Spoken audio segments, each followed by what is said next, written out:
Committees are undeniably important to the work that our clubs do. The projects that they help plan and execute are paramount to the service we provide in communities all over North America. And without the concerted efforts of the entire team, nothing that we do would be possible. Behind every strong committee is a strong chairperson. They are there to delegate, there to support, and most of all, there to acknowledge the hard work of their team. In this training, we will talk about the role of the committee chair and their place in building a strong committee program. Before we get started, we first need to think about how the chair is chosen. There are really two common ways. The chair is typically either appointed by the president or determined by policy set in your club's bylaws. For instance, many club bylaws mandate that the vice presidents will chair the three major standing committees: membership, programs, and mission activities. Next, we need to determine how long that chair will serve. Most terms are 1 year, but the best committees will have a phased process to help a committee reach its full potential. This may mean having a vice chair, chair, past chair cycle. Other clubs and committees may opt for a multi-year term of service instead. Finally, let's consider the chair's relationship with the board. As mentioned earlier, many committees will be chaired by a vice president. You may also have other members of the board serve as a chair. If the chair is not on the board, he or she must be invited to board meetings when committee-related business is to be handled.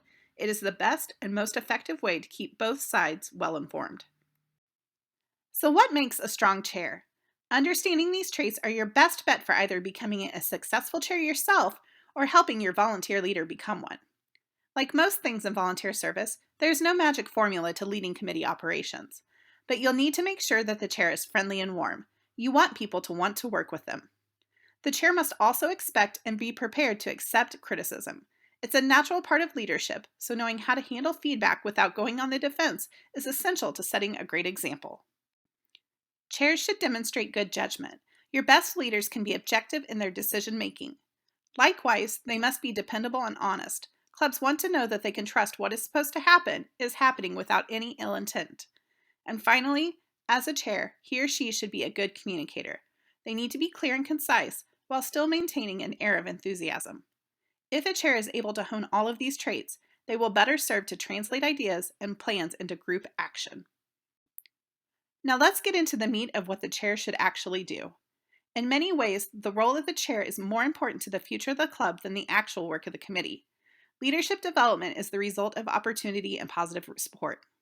The chair, like a good president, works with and not over the members. As such, clubs should consider a three-pronged approach to leadership. First, a chair will need to delegate responsibility. No one can do everything, so chairs must learn how to assign tasks and trust committee members to successfully see them through. Second, the chair needs to show support. They must be there to help address issues, answer questions, and be a cheerleader. Essentially, they are there to help the rest of the committee be successful and to pick up the slack when they're not. And third, we must reward and recognize those who have made some contribution, however small, to our progress and success. Everyone on the team is an important part of the work the committee does. The duties of a chairperson are many, but let's hit on 8 of them quickly here. More than anyone else on the committee, the chair must understand what their group has been tasked to achieve. Accordingly, they must be able to communicate and explain the charge to the rest of the team. The chair will helm committee meetings. This means scheduling, preparing for, and presiding over each working session. The chair will assist the president in staffing the committees. It is their team after all. He or she will then work with this committee by giving them specific assignments and making sure that they are meeting their objectives and deadlines. Chairs will need to seek the input of their fellow committee members. They will also want to get any recommendations from club leaders. It is on the chairperson to monitor the budget. They must ensure that financial expenditures are properly reflected and on par. And finally, the chair is the reporting liaison. This means providing written reports to the board and perhaps even to the membership via the club newsletter. They will also be responsible for giving any oral reports, whether it be in front of the board or at a general club meeting. As we've noted, the chair is responsible for all meetings. Anyone who has ever served on a committee knows that there are times when discussion will be slow or differing opinions can become difficult to manage. Outside the planning and common minutiae of meetings, this is where the chair's role becomes truly critical. They are there to keep things on track, to keep discussion reasonable, and to keep volunteer emotions under control as much as possible. One of the biggest challenges many unexperienced chairs face is the seemingly simple act of starting a meeting. Sure, we all know that we need to do the whole formal call to order thing and have the agenda to follow, but what else should we be doing? I would recommend that you begin by having the committee focus on one or more of the team's main objectives. It helps everyone remember why they're there in the first place. You can also set the tone by directing one or more statements to the members directly, which can be a great way to offer a productive challenge from the onset. Committee chairs are also there to help guide the rest of the committee through their work, starting with the time spent in meetings. An important part of this is getting them engaged in the process. We've all had that shy or unsure person who stays silent, but it's the chair's job to engage them in participating. Ask them a few easy questions or for their opinion on a matter familiar to them to help get the ball rolling. You'll also want to contact them personally between meetings to check in. This can be a great time to boost their confidence, answer questions, and provide any other needed guidance. You also want to make sure that everyone has a voice and that no one is dominating the conversation. This requires a lot of tact, but if done right, can actually help your committee be even more productive. A private conversation might be required, but oftentimes you can stop dominated conversations in their tracks with a few pointed but thought-provoking questions. And if you see that it's a pattern of habit, try to find other ways to keep these volunteers busy. You can give them a special assignment to help focus their efforts or opt to place them in a leadership role like committee secretary.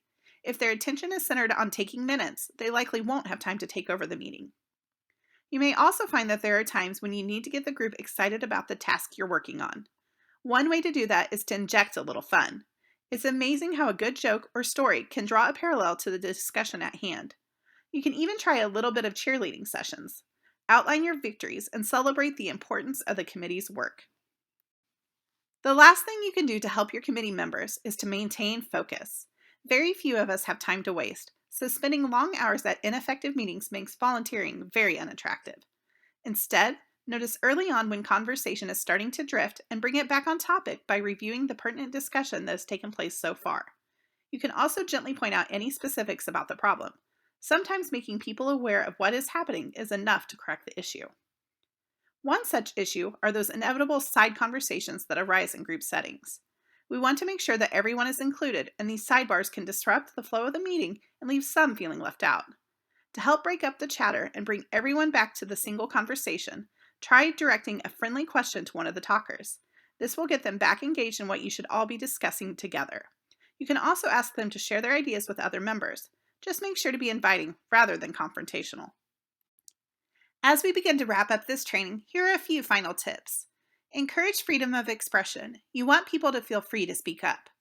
Be constructive, not critical. Help them discover what steps need to be taken next. Be interested in what the members say. It's important to be thoughtful. Overlook minor mistakes. We all make them after all. Think of the comfort of the members. No one will participate if they feel unwelcomed or undervalued. And lastly, be a joyful leader. Look, talk, and act enthusiastically and optimistically. This concludes today's session. We hope that you have a better understanding of just how important the chairperson is to the overall work of the committee and the Sertoma Club it serves. You can find additional committee training in our training library at members.sertoma.org. We also invite you to join us in Sertoma's Member Corner on Facebook through the link on your screen.